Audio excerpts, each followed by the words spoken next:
Firing.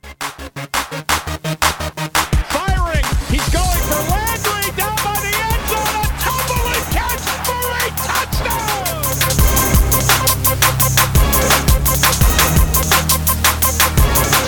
He's to the 30, 20, 10, 5, touchdown.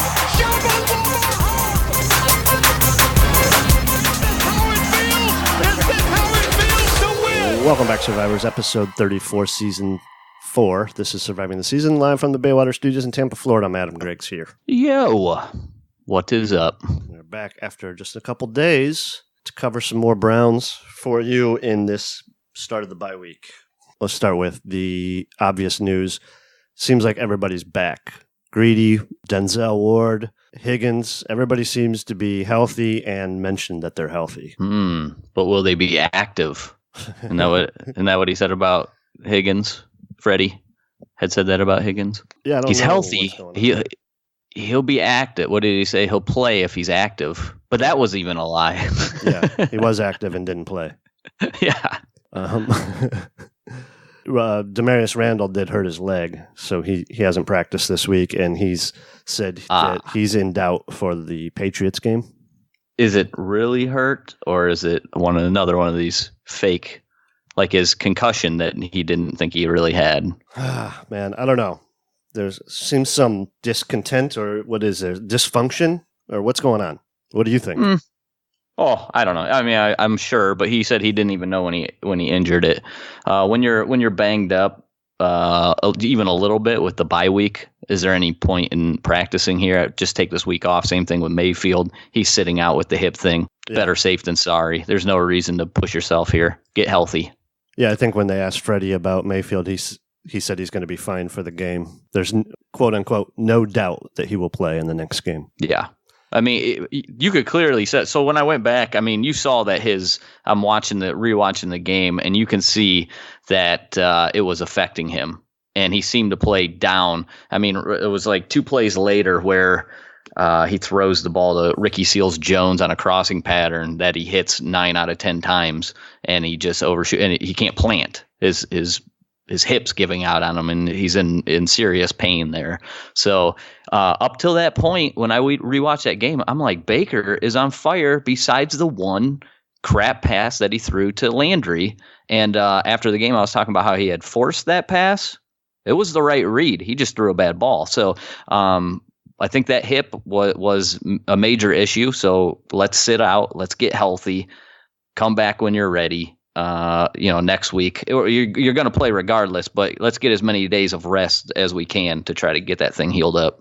Yeah. And hopefully Greedy and Ward are also, with the extra week off, also ready to go on the second half of this schedule. Yeah. And that's much needed. So, I mean, there was a theme that Seattle did when they said, hey, we need to move the ball.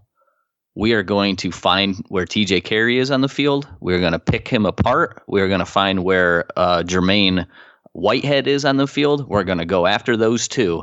And they consistently took advantage of them and used and just moved the ball right down the field based upon how bad those two were playing in this game. Just absolutely got annihilated by Seattle. And that's a weak spot here. Yeah. Whitehead got tons of snaps over Burnett, but Burnett was also coming off of injury as well, right? So he had to play. I didn't actually look at what was the total snap difference. I don't have it up in front of me. Was it that big? I think so. Because I think Burnett was playing a little bit more in the box, if I recall, and I thought they played a lot of them at the same time, from what I recall. Defensively, Whitehead played 83 of 83. Randall played 81 of 83. Morgan Burnett played 19. Eric Murray played 57. Oof. Okay. Wow. So Eric Murray was getting most of those slot snaps with Carey being on the outside. Carey That's Mitchell, rough. 100%. Yeah. 83 so, 83. I mean, to this point, without a doubt, Jermaine Whitehead has been the worst player on the defense. He had the one good game where he got a interception, a fumble, or whatever it was, a couple nice plays, but outside of those couple plays, he has been a train wreck for this team. He shouldn't even be on a roster at this point, in my opinion. Okay, maybe a backup or something, and he really is. So you have to think that part of that would be Morgan Burnett's injury. Yes, part of it is the fact that TJ Carey is not in the slot, because when he comes back, if you really want to play your best 11 out there, you got to think Eric Murray has to start getting some snaps at the strong safety position, and he's smaller. I don't really like that, but Jermaine Whitehead has done nothing. He's been terrible. Yeah. Let's just call it what it is. He's been terrible. Yeah, they kind of got a mess back there. Hopefully, Greedy and Ward can lock down the corner spots, and you can use Mitchell a little bit. Yeah, and Mitchell's fine when bring him in case somebody gets injured. I mean, I like him a lot better as a backup cornerback than as a starter. But just the fact that you get Ward and Greedy back, I mean, that just makes you that much better. You just shouldn't be able to abuse those guys as consistently as you are able to take advantage of Carey. Mitchell played halfway decent. He didn't grade out all that great, but he gave up 3 receptions on 5 targets for 36 yards. So much worse day for other people. Yeah. TJ Carey gave up 8 catches on 11 targets for 112 yards. Good luck. Like, that's just not getting it done. And Jermaine Whitehead was 4 for 4. He gave up for 53 yards. And not to mention missed assignments is even more than the missed tackles.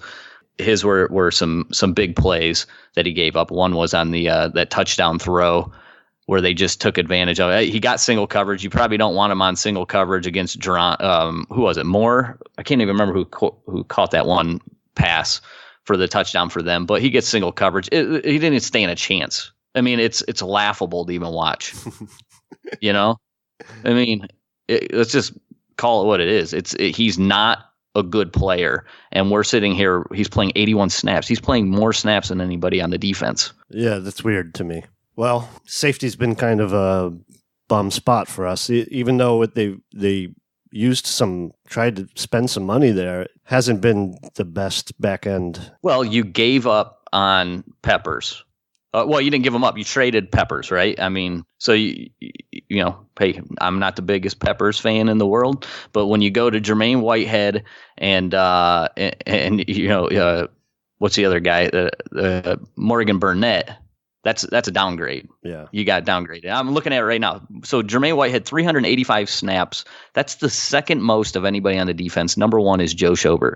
He's graded by Pro Football Focus as a 41.8 overall grade, 52.2 in coverage, 38.1 in tackling. He's 36.1 versus run deep. I mean, this is disgusting stuff. The only Brown that right now has a lower grade than him is Devereaux Lawrence.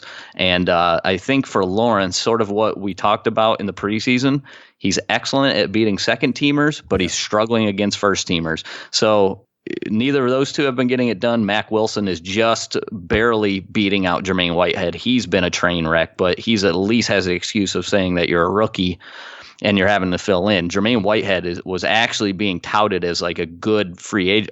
He wasn't. He came in last year during the season, you recall, but being talked about as like a leader on defense, and he was going to be able to take over that strong safety position. It hasn't panned out to this point. It's been ugly. They got to find something else. They have to find something different there to do, because he's a big reason why they're getting chunk gains. You're giving up big plays. Mack Wilson also, there's not much you can do there. Maybe go to Taki.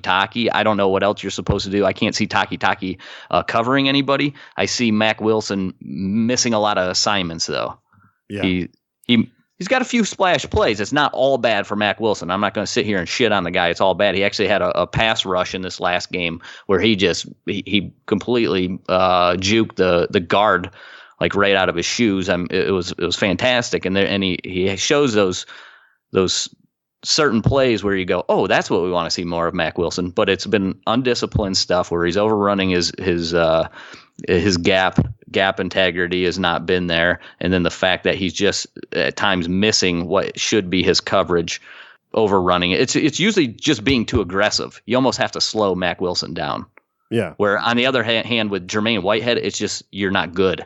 It's that simple, Yeah, Mack Wilson's a 5th round draft pick. He was somebody that needed some playing time some seasoning, and he's with Kirksey going down. He's kind of had to. Well, he played all 83 snaps with Schobert, so yeah, he's forced into a role that you really don't want to have him in. But what this is, I mean, it's been a long. We really have had a long history of kind of just not worrying about the linebacker. We outside of Joe Schobert, we didn't draft a lot of linebackers. It's the same thing with like when you look at this offensive line. We talk about how our offensive line is weak. Well, we didn't spend a lot of draft picks on offensive linemen, and when we did, they are late ones. And if you're only spending 5th round picks and things of that nature, it's going to be tough to fill those gaps. Now, I know Corbett was a second round pick. It's your tackles. We knew we had good guards and a good center last year, right? We had bad tackles already. Once Joe Thomas went out, we had bad tackles, and we're still drafting in what is all the NFL evaluators are looking at as a guard or center. So the same thing in this. You know, when it goes to the linebackers, you haven't put a lot into that position, and you're until this year. But you can't expect these guys in year one to go out there and play above average ball, play like a veteran.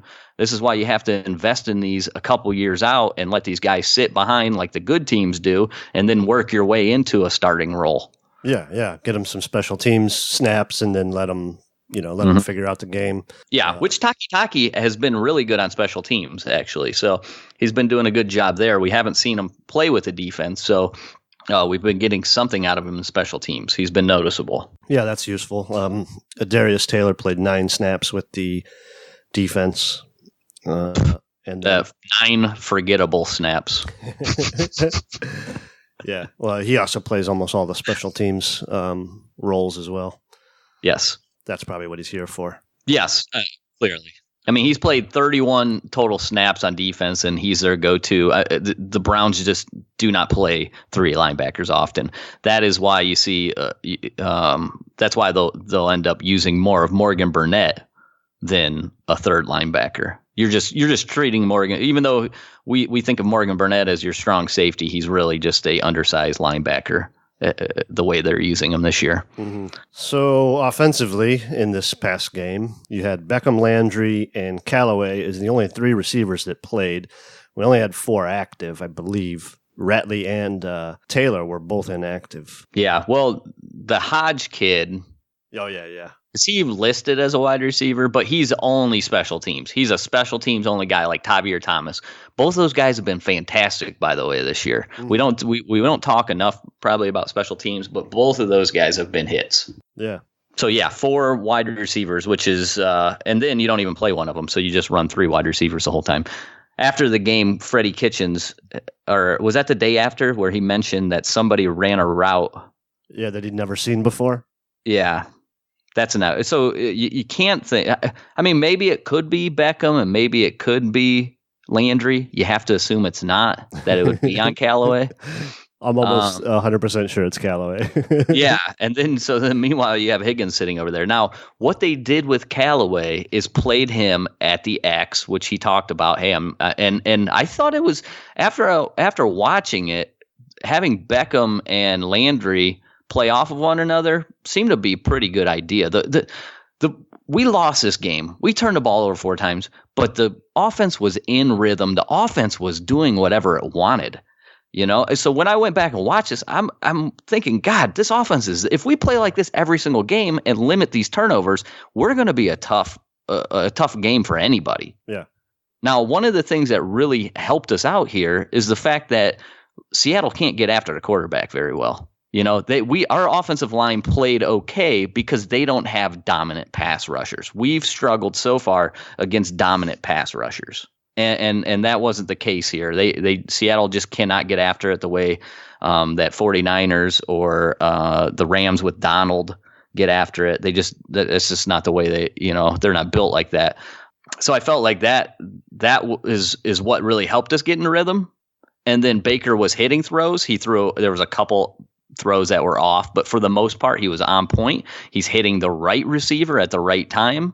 Guys were getting open. So there was a lot of good things there that I really saw. And there was a couple opportunities where he went to Callaway with the back shoulder throw that was close. You know, that we're close. Maybe we're a couple weeks away of still those two working together to really put that, to get a better feel for one another, with Callaway being out for 4 weeks. You know, Dorsey in his press conference here today sort of made a little bit of excuse for Callaway, saying, well, he didn't play football at all 2 years ago and he was out the first 4 games. Well, this is all because of Callaway. This is not just because of injury or it was something out of his control happened. This is because Callaway is who Callaway is. He's a guy who fails drug tests, who gets in trouble, and then he's unreliable, and then you put him on your team and you're making excuses. Well, he wasn't here for 4 games because he's being Antonio Callaway. Right, yeah. You signed him. Right, you drafted him. You knew what he was. So it's tough for me to swallow that, to go, okay, well, all right, we'll give him a break because he missed these 4 games. It's not like he missed 4 games because he pulled a hamstring or something. He missed 4 games because he can't stay out of trouble. Right. It's that simple. Altogether, better offense.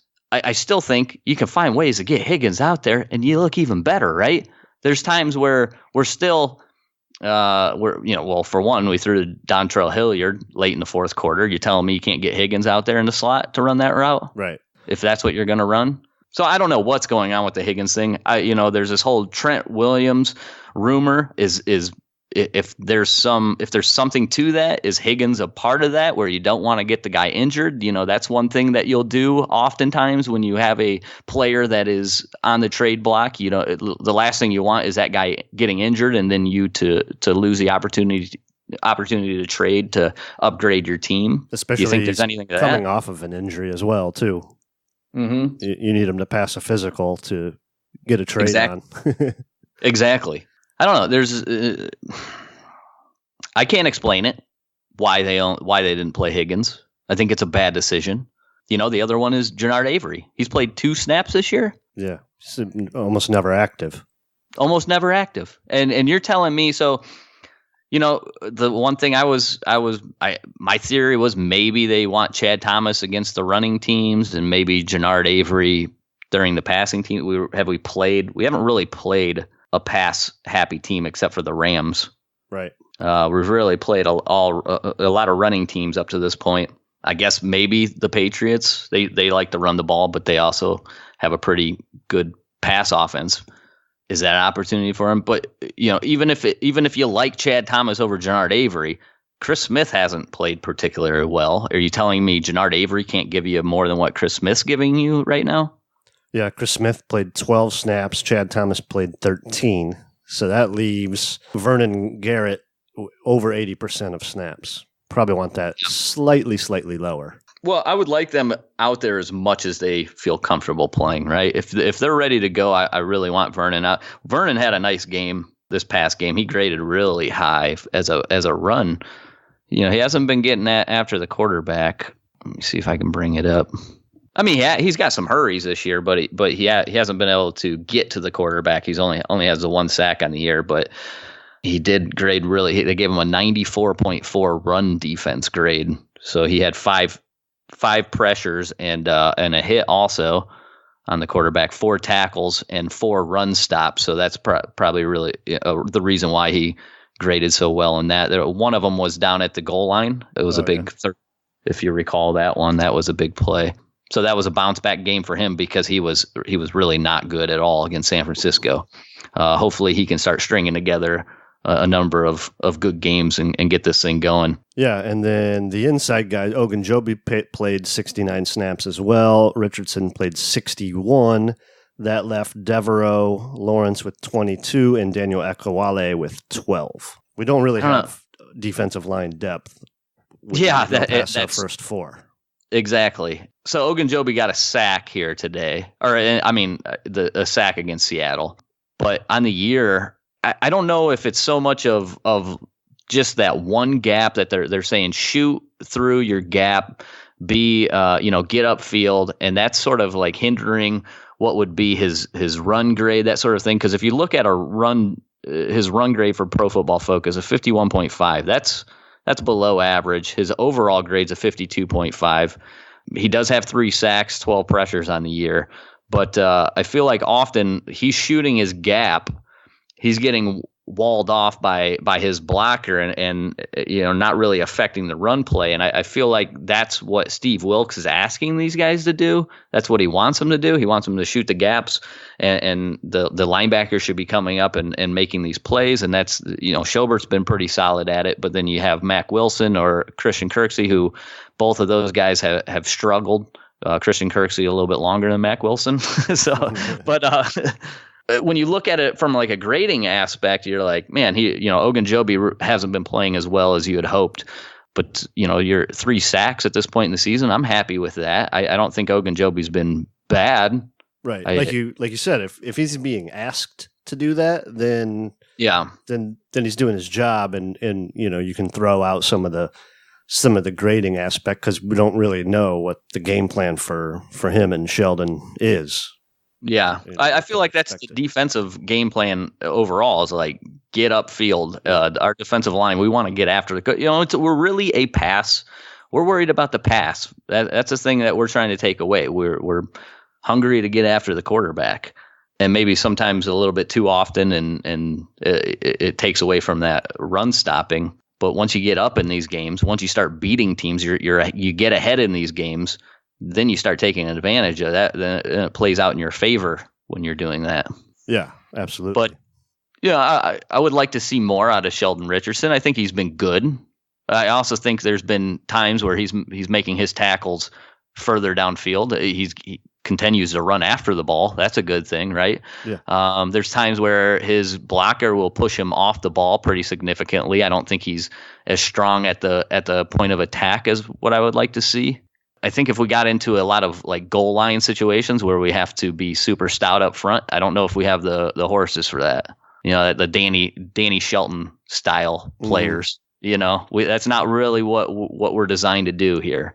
He's been solid, not great. I would like to see more out of him. Progress through the bye into the second half as well. Yeah, but you're right. None of those backups are coming in and giving you. It's not like Miles, which you're never going to replace Miles, right? But even if you can get 80% of what Miles is, you'd be happy. I don't know if you're getting half. Right. Right. You're not.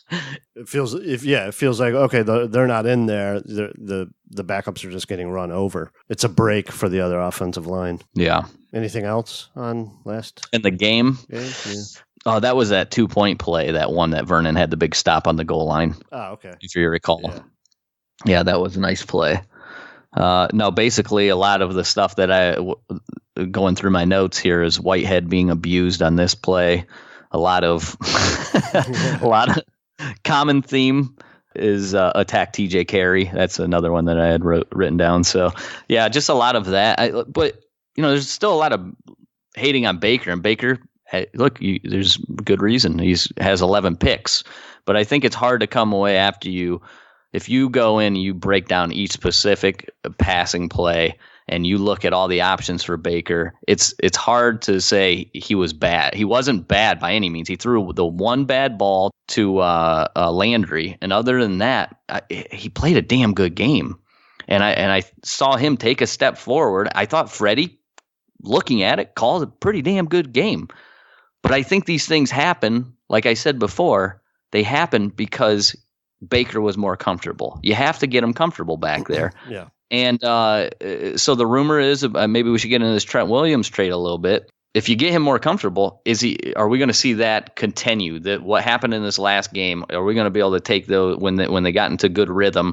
Even when they got into that, they went up tempo. That worked out very well for them. A lot of quick read throws too. A lot of one read throws in this game, Adam. But if Trent Williams can come in here and make Baker feel more comfortable, how valuable is that? What can the Browns possibly give up in a trade? Because there's been some crazy rumors out there that make zero sense. Yeah, we've seen Njoku, we've seen Higgins, we've seen first round pick. I don't know. Does Washington have any leverage here? They're a 1-5 team. They're not going to 1-5 team. Anybody. The guy won't even play. He won't even play for the team. Right. I think Freddie Dorsey in his press conference today did mention that they have talked to Washington about it. Well, Dorsey also he said talks to everybody about everything. Yes, he said that he had talked to Bruce Allen, didn't elaborate on what it was about. Then at the end of the press conference, they asked him as he's walking out something again about it, and he said it takes two to tango. So there were some interesting things from that press conference to take away. Clearly, Dorsey is not happy with the tackles, right? Yeah. So he mentioned them a few times, I think. Yes, and he said that they need to be more consistent. And the one he said about Hubbard, they asked him about Hubbard, and he says, "I like Hubbard as a person." And when you start out any sentence like that, you know the next phrase is not going to be flattering. And then he also said, "Oh, well, he needs to be like Greg Robinson, more consistent." But he was basically shitting on the tackles, and then he's talking about. At the end, hey, he says it takes two to tango when they're talking about the Redskins and Trent Williams. At the end of the day, will Greg Robinson and Chris Hubbard both be asking for their release or trade? Yeah, I know, right? John Dorsey put his foot in his mouth yet again. Yeah, they need to keep him away from a mic, as far as I can tell. Yeah, and this is typical for the GM to either do the middle of the season, like your week 8. The GM will do a sort of State of the Union type address, which the Browns did today, since it's their bye week. Makes perfect sense for Dorsey to get up there and address the media. Yeah. We just talked about didn't I ask you that the other day? Like, where's Dorsey been? Yeah, keep him. Well, they're probably keeping him away from the media. They got Freddie going out there every day. They don't need Dorsey too. So this is the one deal, of course. Let's see, Browns Country. This is fantastic. I have a very reliable source, which means, yeah, right, telling me that the Trent Williams deal will be done by Wednesday night, and that the details are involving Higgins, Njoku, first round pick, our third for their fifth, a 6th round pick in Trent Williams. That would be the single worst trade the Browns have ever made. You're just going to give away Higgins, Njoku, and a 1st round pick for a 31-year-old tackle, a 31-year-old guy who hasn't played all year? Right. Give me a break. But there's that person just probably made that up. That's it's definitely. Do we? No, it's completely. I'm assuming it's completely made up. I think that's BS. There's no, anything like that trade is being entertained by John Dorsey, it's a failure of the GM. You know, a Browns fan made that up because Njoku's in the trade. Because Browns fans love to hate David Njoku. Yeah, no doubt. It's like a favorite pastime in Cleveland is to shit on David Njoku. I keep seeing.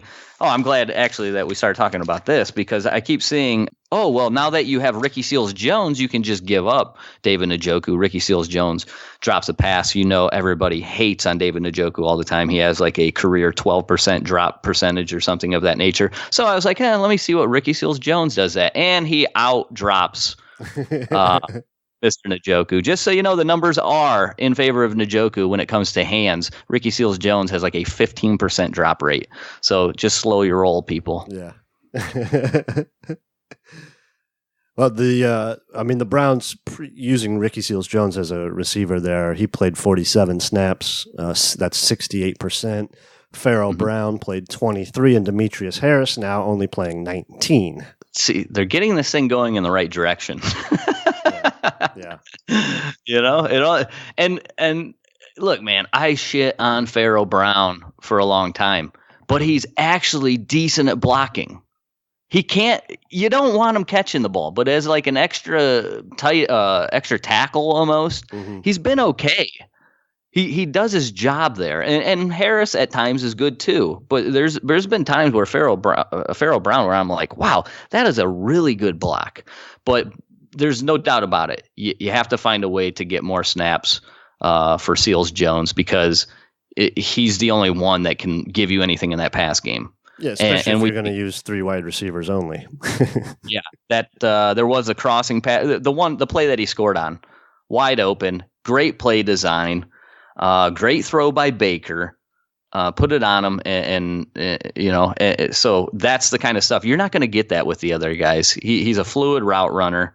He seems to have just a better idea of how to get open that you don't see from these other two tight ends in there. Well, I mean, once you get past Njoku, we always figured the depth, behind Njoku was going to be a little weak, and that was before we had Seals Jones. So he's been helpful. That was probably a good signing. Yeah, decent signing for sure.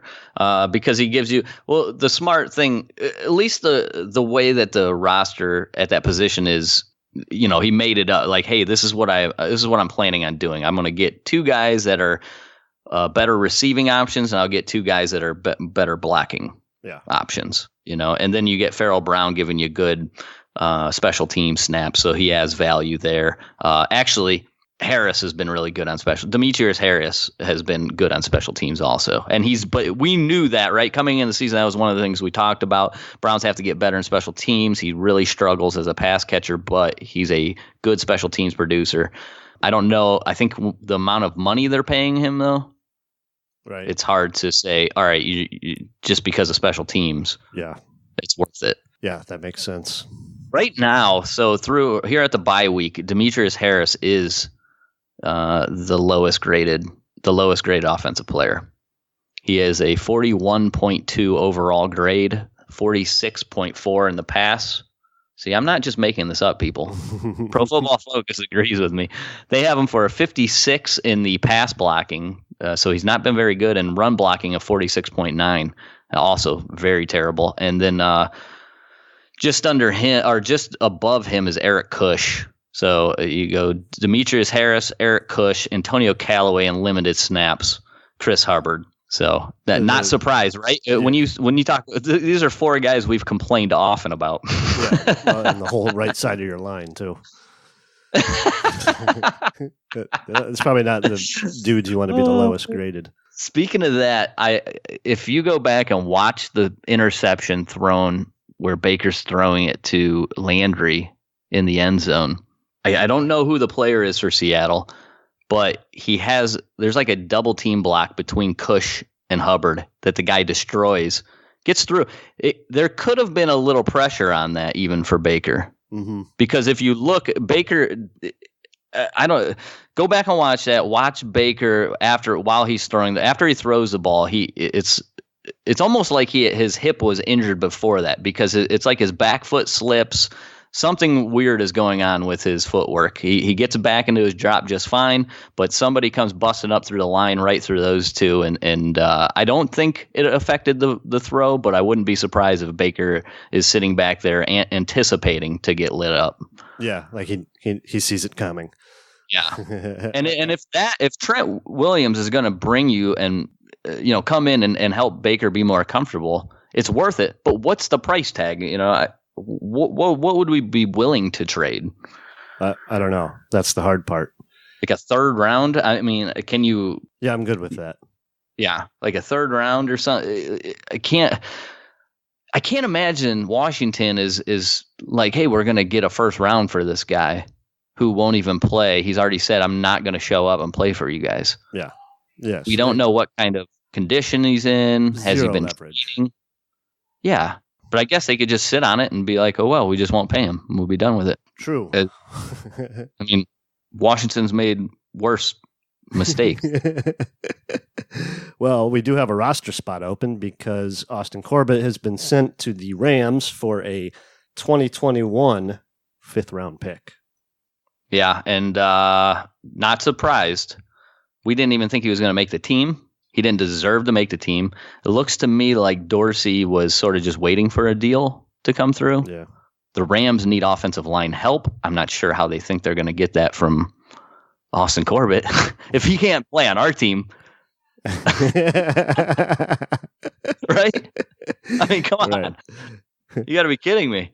He can't even get on the field with us, so I don't know if they might be thinking down the road. I mean, obviously they're thinking down the road, but to even get a fifth-round pick back for him is at this point okay. Yeah, yeah. What did you think you were going to get for him? I figured some kind of conditional 6th or 7th, Yeah, where he's got to make the roster or something. Well, maybe he does. I'm not sure we have the full details. I think that was what came out, though, was 2021 5th-round pick. Yeah.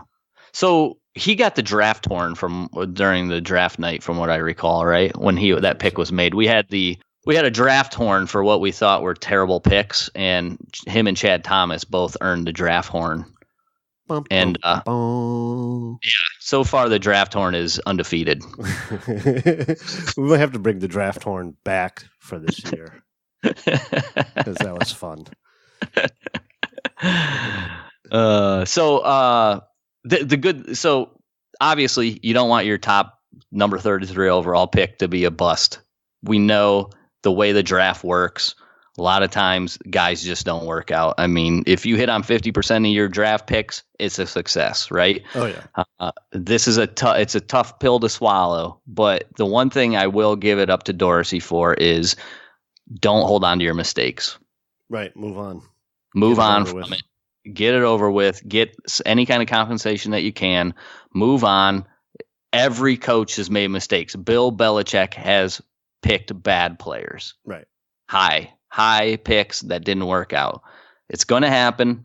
When you stick with those guys and you keep throwing them out there and they keep continuing to hurt your team, that's when that's when it's, you've turned bad to worse. That's when it's almost like a fireable offense. Like, you can't have somebody going out there and adding fuel to the fire of just being terrible. Like, you're a terrible player. Everybody knows it. Why do they keep putting you on the field? In this case, he never even got a chance to get on the field.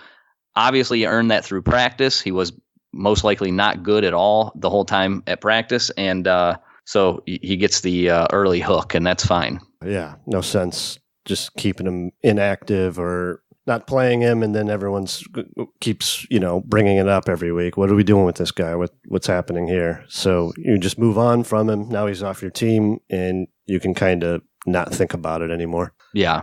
You know what? There was one, I know we're bouncing around here, but the one other thing about that game I wanted to talk about. Okay.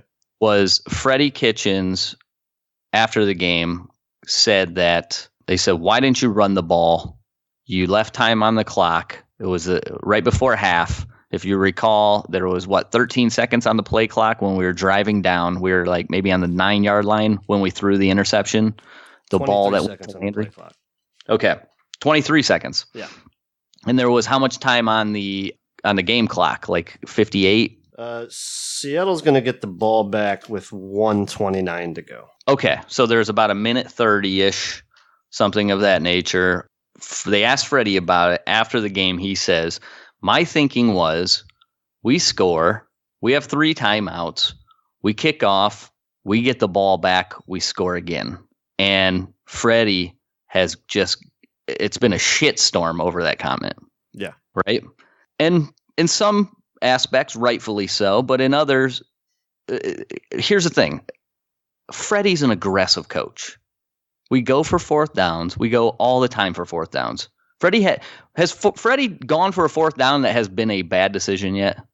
No, I don't think so. I mean, they ran a draw on 4th and 9. That's a bad decision, but that's going a bad for decision. It wasn't a bad decision.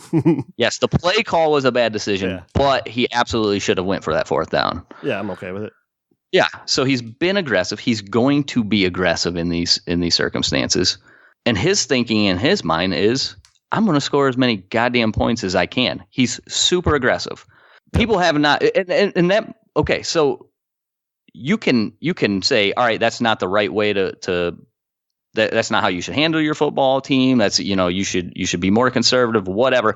That's not what Freddie is. I'm just telling you, he's not going to stop doing it. That is who Freddie is. He's going to get after you. A right or wrong decision.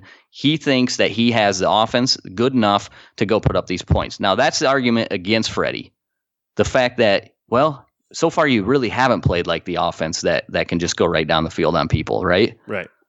And you've made mistakes in these circumstances. So that's the argument against it is, hey, when you do it more consistent, maybe we can get on board with that.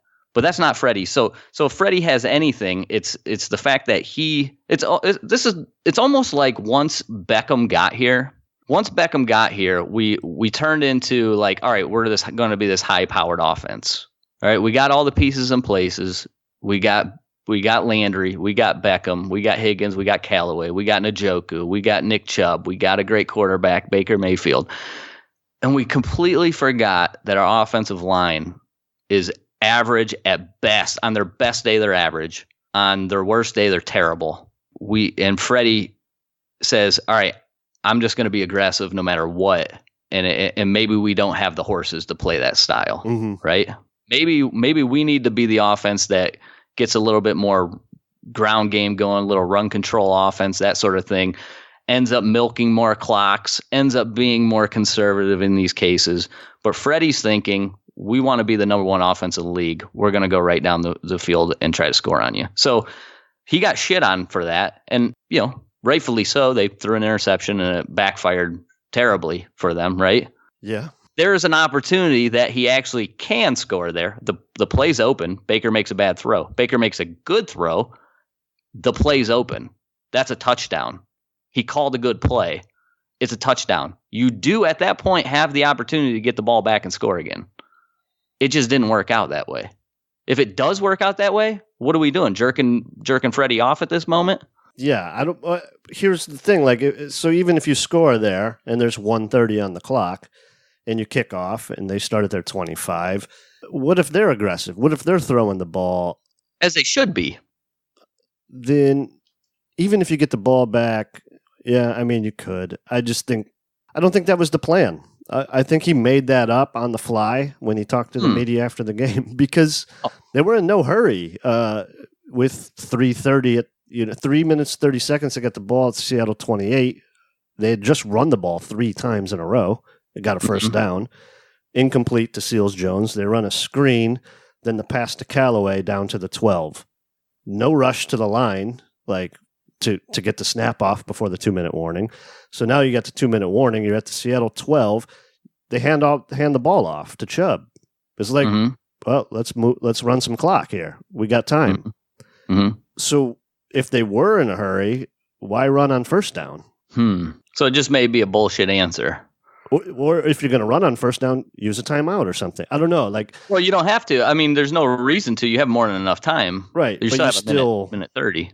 Yeah, you still ran 18 seconds off the play clock. I mean, yeah.